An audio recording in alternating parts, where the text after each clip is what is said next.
우리 옆에 분들하고 서로 한번 인사 나누시겠습니다. 주 안에서 사랑하고 감사하고 축복합니다.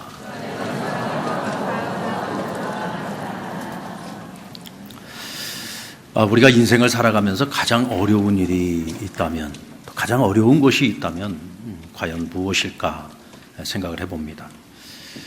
지난 주간에 우리 금요일, 토요일 이틀 동안 서울을 좀 다녀왔습니다. 금요일은 저희 아버님 추도 예배 날이고, 그 다음 토요일 날은 저희 이제 막내 누님, 우리 조카가 결혼을 해서 또 결혼식도 좀 참여하느라 다녀왔습니다. 어머님이 계신 이제 요양병원에 가서 우리가 같이 추도 예배를 드리는데, 어머니께서 치매가 좀 심해지셔가지고 여기가 병원인지 집인지 이게 장소 구분이 잘 안 되시는 거예요. 그리고 단기 기억력을 상실을 하시니까 조금 전에 하신 것을 전혀 기억을 못하는 거죠. 보니까 참 힘들어 하시는데 그 중에 제일 힘들어 하시는 부분이 뭐냐면 두려움인 것 같아요. 왜냐하면 살아오면서 한 번도 지금 가보지 않은 길을 지금 가고 있기 때문에 그렇습니다. 그리고 저희 이제 조카가, 조카 딸이 결혼을 하는데, 이 아이도 이제 한 번도 가보지 않은 길을 가는 거잖아요. 누군가의 아내가 되어서 또 살다 보면 누군가의 엄마도 될 거고, 가보지 않은 그 길을 이제 참 가야지 되는데, 한편으로는 사랑하는 사람과 살아간다는 것이 설레이는 마음도 있지만 또 한편으로는 또 두려움도 있지 않을까라는 생각을 해봤습니다. 그래도 참 제가 마음이 이번에 좀 위로가 됐던 거는 저희 누님 둘이서 가까이 있으면서 매일 병원을 오고 가면서 어머니를 살피는 거예요. 그래도 가보지 않은 길을 가고 계시지만 그래도 누님 둘이서 옆에서 어머니를 이렇게 돌봐드리니까 함께 가는 그 길이 그래도 좀 덜 힘들고 조금 덜 두렵겠다라는 생각이 들었습니다. 또 사랑하는 사람과 함께 부부가 돼서 가보지 않은 길이지만 그 길을 걸어갈 때 때로는 희노애락이 있겠죠, 그죠? 그러나 그 가운데서도 또 함께 살아갈 또 동료가 있으니까 서로 위로가 되고 또 힘이 되고 또 든든히 살아가지 않을까라는 또 위로를 얻었습니다. 오늘 저와 여러분도 마찬가지죠. 매일매일 우리는 일상적인 삶을 살아가고 늘 만나는 사람, 또 늘 다니는 길, 늘 우리가 하면서 살아가는 일 속에서 살아갑니다. 그래서 늘 반복적인 삶을 살아가고 있지만 그날 하루하루 우리는 새로운 만남을, 누구를 만나게 될지, 또 우리가 새롭게 어떤 길을 가게 될지 그것을 우리가 알 수가 없어요. 그래서 우리는 매일매일을 새롭게 가보지 않은 길을 걸어가면서 살아가는 것입니다. 오늘 본문의 주인공인 여호수아를 보십시오. 그는 지도자 모세를 섬기는 수종드는 자였습니다. 모세를 섬기면서 40년 동안 그는 지도자 훈련을 잘 받았습니다. 그런데 여러분, 지도자 훈련을 받은 것과 지도자가 된 것은 다릅니다. 지도자 훈련 중에 있을 때에는 지도자인 모세가 모든 걸 결정하고 모든 것을 이끌어 나갔습니다. 그는 그냥 따라만 가면 됐죠. 그러나 이제는 모든 선택을 본인이 해야 되고 모든 결정을 본인이 해야지 되고, 그 백성들이 이끌고 이제 가나안 땅 들어가서 가나안 정복 전쟁을 통해 하나님이 약속하신 그 땅을 차지해야 되는 이 모든 사명이 자기 어깨 위에 있는 겁니다. 얼마나 두렵겠습니까? 가보지 않은 그 길을 걸어가야 되는 여호수아의 입장에서 보면 아마도 하루하루가 참 고통스러웠을 거라는 생각이 들어요. 그런데 어느 날 하나님께서 그 여호수아에게 찾아오셨습니다. 그리고 말씀하십니다. 강하고 담대하라. 놀라지 말라. 두려워하지 말아라. 내가 어디로 가든지 내가 항상 너와 함께 할 것이다 라고 약속을 해주십니다. 오늘 이 약속의 말씀을 다르게 한번 해석을 해봤습니다. 야, 여호수아야, 너 이제부터 네가 걸어가야 되는 길은 가보지 않은 길이야. 처음 가는 길이다. 그러나 두려워하지 말아라. 내가 너와 함께 할 거야. 내가 어디로 가든지 너와 함께 할 거야. 내가 너에게 이 약속을 하고 있는데 내가 누구냐? 나는 모든 것을 아는 자요. 나는 모든 것을 할 수 있는 여호와 하나님, 곧 전능한 하나님이다 라고 얘기해 주고 있는 거죠. 오늘 여호수아가 처음 가보는 길이지만 두려워하지 않고 그 길을 걸어가야 하는 이유는 뭐냐? 전능하신 하나님께서 약속해 주셨기 때문입니다. 하나님과 동행하려면요, 하나님께 민감해야 됩니다. 하나님이 나를 어느 길로 인도하고 계시는지를 우리는 끊임없이 민감하게 살펴볼 수 있어야 되고, 또 하나님이 이끄시고 순종을 요구할 때 우리는 머뭇거리지 않고 순종해야 됩니다. 그래야 우리의 배가 좌초하지 않고 끝까지 하나님의 인도하심을 따라 들어갈 수 있습니다. 주님이 우리의 길을 인도하실 때는요, 언제나 앞서 가십니다. 뒤에서 따라오는 것이 아니라 앞서 가십니다. 하나님께서 이스라엘 백성들을 광야에서 인도하실 때 하나님의 언약궤를 메고 가는 제사장들이 3일 길을 앞서 갔다고 했어요. 하나님의 언약궤는요, 하나님께서 임재하는 어떤 하나의 상징물입니다. 그러니까 여호와의 언약궤가 3일 길을 앞서 갔다는 얘기는 무슨 얘기냐? 하나님께서 이스라엘 백성들보다 3일 길을 앞서 가시며 그들의 가는 그 길을 지도해 주시고 또 그들이 머물러야 될 곳을 살피셨다는 얘기예요. 하나님께서는 뒤따라오시는 분이 아닙니다. 앞에서 이끌어 가시는 분입니다. 이스라엘이 가나안 땅을 차지하기 위해서는 요단강을 건너야 되는데 마침 그때가 우기였어요. 여러분, 우기 때의 요단강은요, 범람이 돼가지고 도저히 그 강을 건널 수가 없습니다. 그래서 건기에 물이 마를 때까지 기다려야지 돼요. 근데 하나님께서는 이 우기 때에 요단강을 건너가라고 말씀하셨어요. 그럼 어떻게 건넜을까요? 먼저 언약궤를 메고 제사장들이 먼저 그들이 앞서가서 요단강에 발을 담굽니다. 그러자 위에서 흘러오던 물이 갑자기 그 강줄기가 탁 멈춰 서더니 그 밑으로는 물이 안 흐르는 거예요. 그러니까 자연히 물이 빠지면서 어떻게 되겠습니까? 육지가 나옵니다. 길이 열린 겁니다. 그 사이에 이스라엘 백성들은 전부 요단강을 건너갑니다. 요단강을 다 건너고 난 후에 맨 마지막에 제사장들이 요단강에서 발을 떼어 육지로 올라갈 때 어떻게 됐을까요? 다시 물이 흐르기 시작하면서 요단강은 다시 범람하기 시작했습니다. 자, 여러분, 누가 그들로 하여금 요단강을 건너게 하셨습니까? 사실 오늘 이스라엘 백성들의 입장에서 보면은 광야 생활도 그들이 가보지 않은 길이었고 오늘 요단강을 건너는 것도 역시 가보지 않은 길이었습니다. 그런데 하나님께서 그들을 인도하실 때, 그들의 발걸음을 앞서서 인도해 주실 때 그들은 그 길을 평안히 무사히 건널 수 있었습니다. 오늘 우리가 평안한 마음을 가지고 가보지 않은 길을 가기 위해서는 무엇을 봐야 돼요? 하나님의 구름 기둥을 보고 가셔야 됩니다. 그렇다면 오늘 우리에게 있어서 하나님의 구름 기둥은 무엇일까요? 오늘 8절 말씀에 보면 이 율법책을 내 입에서 떠나게 하지 말며 주야로 그것을 묵상하고 그 안에 기록된 대로 다 지켜 행하면 내 길이 평탄할 것이고 내 길이 형통할 것이라고 말씀하셨습니다. 자, 무엇이 하나님의 구름기둥입니까? 바로 하나님의 말씀입니다. 매일매일 하나님이 우리에게 주시는 하나님의 말씀을 묵상하고 그 가운데 하나님의 음성을 듣고 그 말씀을 따라서 순종하며 살아가는 것입니다. 그러면은 오늘 이 하루를 그리고 내일을 우리가 가보지 않은 그 길을 걸어갈지라도 두려움을 가지고 걸어가는 것이 아니라 설레이는 마음을 가지고 주님과 동행할 수 있습니다. 아멘입니까? 여러분, 두려움 속에서 살기를 원하십니까? 설레임을 가지고 살기를 원하십니까? 그렇죠. 여러분들 매일매일 주님과 함께 동행할 때 설레이는 마음을 가지고 동행할 수 있는 저와 여러분 되기를 주의 이름으로 축원합니다. 그리고 주님의 인도하심을 따르는 길은 바로 믿음으로 가는 길입니다. 가데스 바네아에서 왜 이스라엘 백성들은 회군했습니까? 하나님께서 약속하신 땅이 바로 눈앞에 있는데 왜 그들이 그 자리에서 돌아서서 광야로 가 40년 동안을 헤매고 돌아다녔습니까? 믿지 않았기 때문이에요.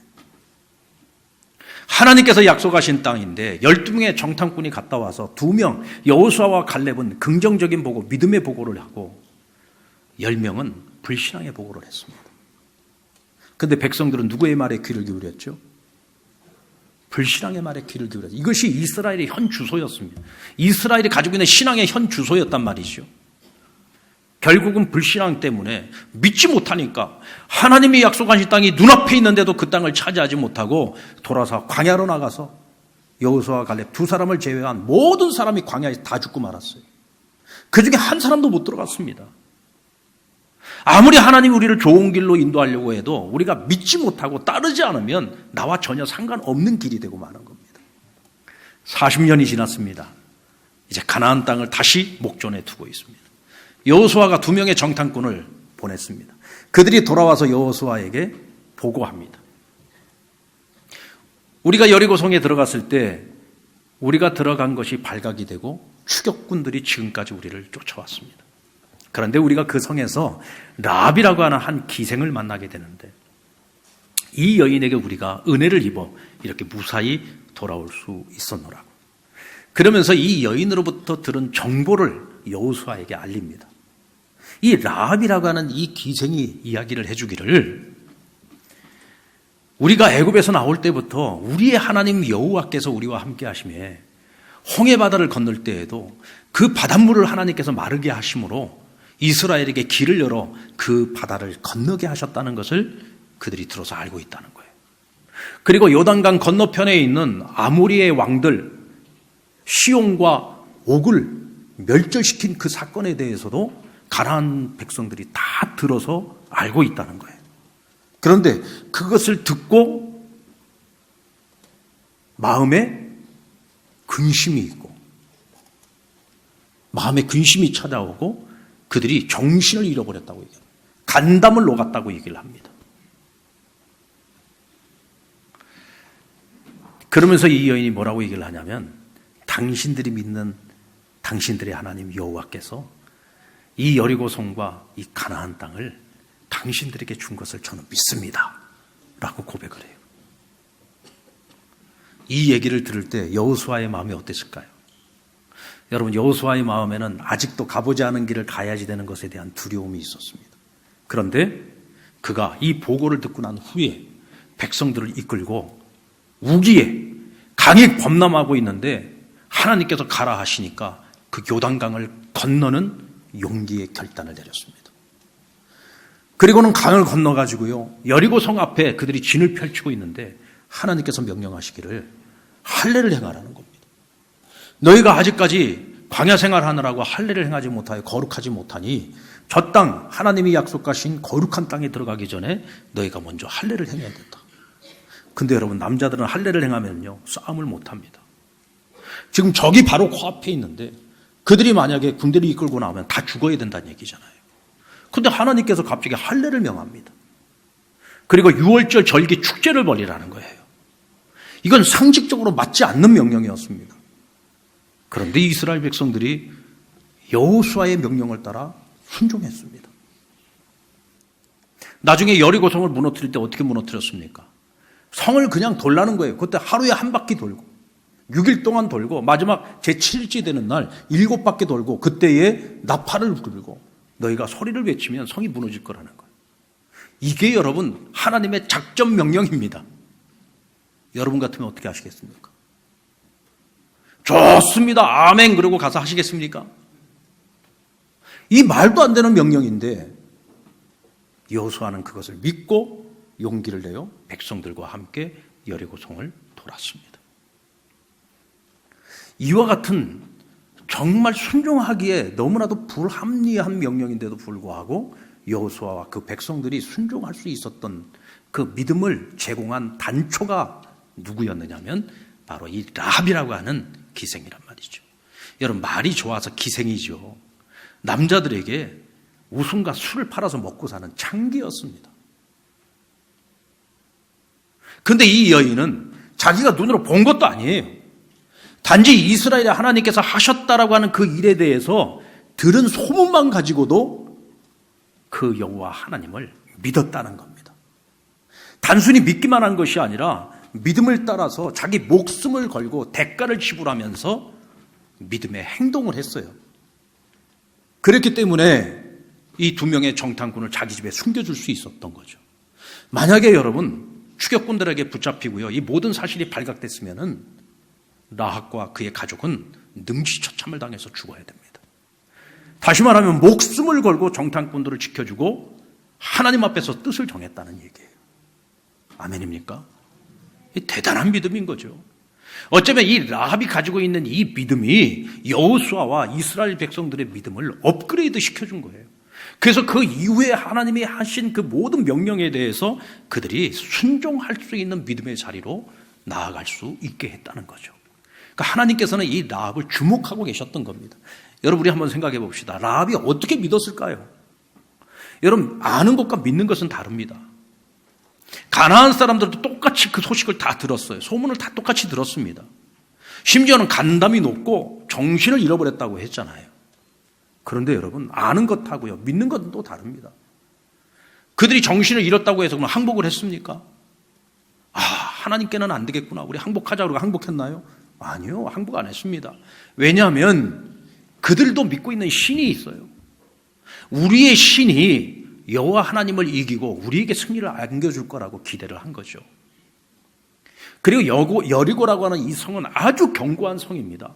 성경에 보면 라합이 어디에 살았습니까? 성벽 위에 집을 짓고 살았다고 했어요. 여러분, 성벽 위에 집을 지을 정도면 이 성벽이 얼마나 두껍다는 얘기예요. 웬만하 가지고는 허물기 힘든 성벽입니다. 근데 하나님께서 빙빙 돌기만 하는데도 성벽을 허물어 주셨잖아요. 근데 이 여리고 사람들은요, 이 성벽 때문에 자신감이 있었던 거예요. 이 성벽이 우리를 지켜줄 거라고 믿었습니다. 정탐꾼들을 보내서 이스라엘이 가지고 있는 무기나 그들의 어떤 군사력들을 다 살펴봤겠죠. 이거는요, 게임이 안 됩니다. 왜냐하면 가나안 사람들은 철병거를 가지고 있어요. 철병거는 오늘날로만 하면 탱크입니다. 근데 이스라엘 군대는 아직도 여러분 기껏해야 가지고 있는 칼도 청동기 칼이에요. 이건 싸움이 안 되는 싸움이죠. 그러니까 그들이 마음에 안심하면서 계속해서 주의를 기울이고 전쟁을 준비하고 있었습니다. 모든 사람이 다 들었지만 아무도 믿지 않았지만 그러나 라합 이 한 사람은 믿었습니다. 어떻게 믿었을까요? 라합이 남들보다 지능지수가 높았기 때문일까요? 하나님을 아는 지식이 훨씬 더 많았기 때문일까요? 천만의 말씀입니다. 똑같이 들었을 뿐입니다. 소문만 들은 거예요. 근데 그게 믿어집니다. 한번 따라 보니까 믿어지는데 어찌합니까? 믿어지는데 어찌할 겁니까? 여러분들 믿어지십니까? 하나님이 믿어지십니까? 예수님이 날 구원하신 게 믿어지십니까? 예수님의 십자가와 부활이 믿어지십니까?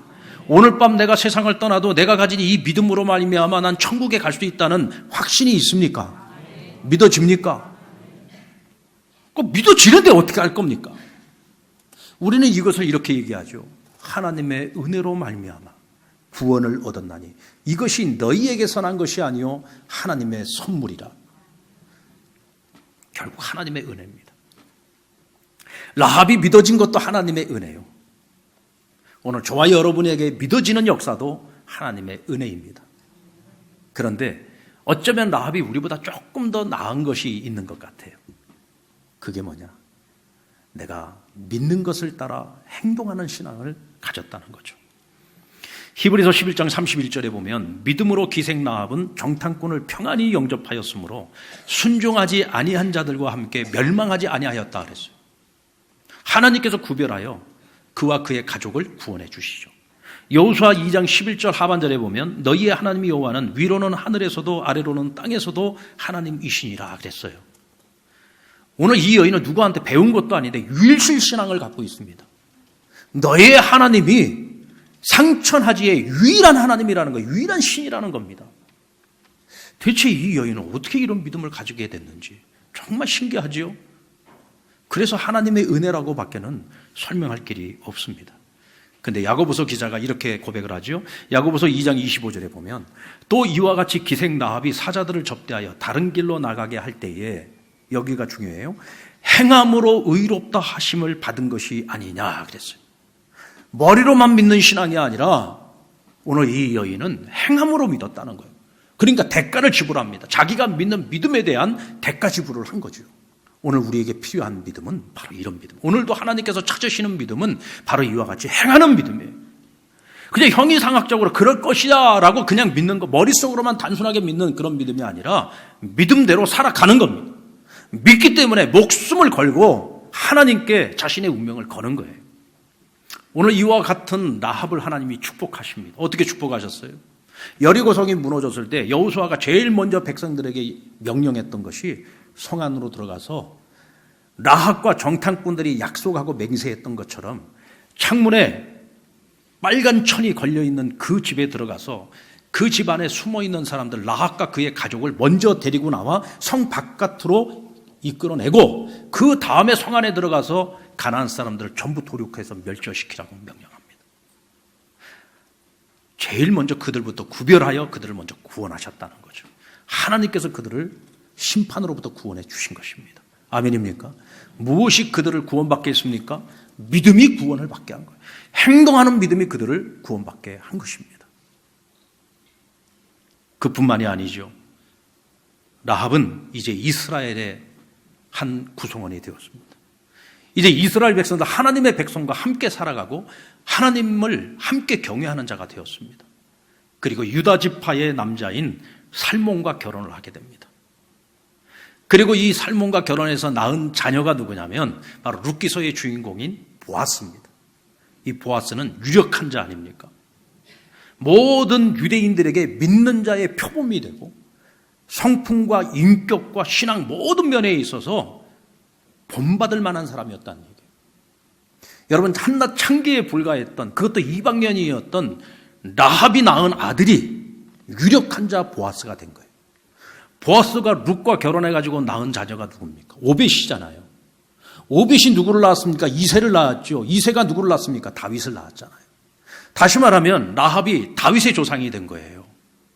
다윗의 가게에서 누가 나옵니까? 메시아이신 예수 그리스도께서 나오지 않았습니까? 그래서 예수 그리스도의 족보, 마태복음 1장에 나오는 그 족보에 누구의 이름이 나와요? 라합의 이름이 나옵니다. 엄청난 영광을.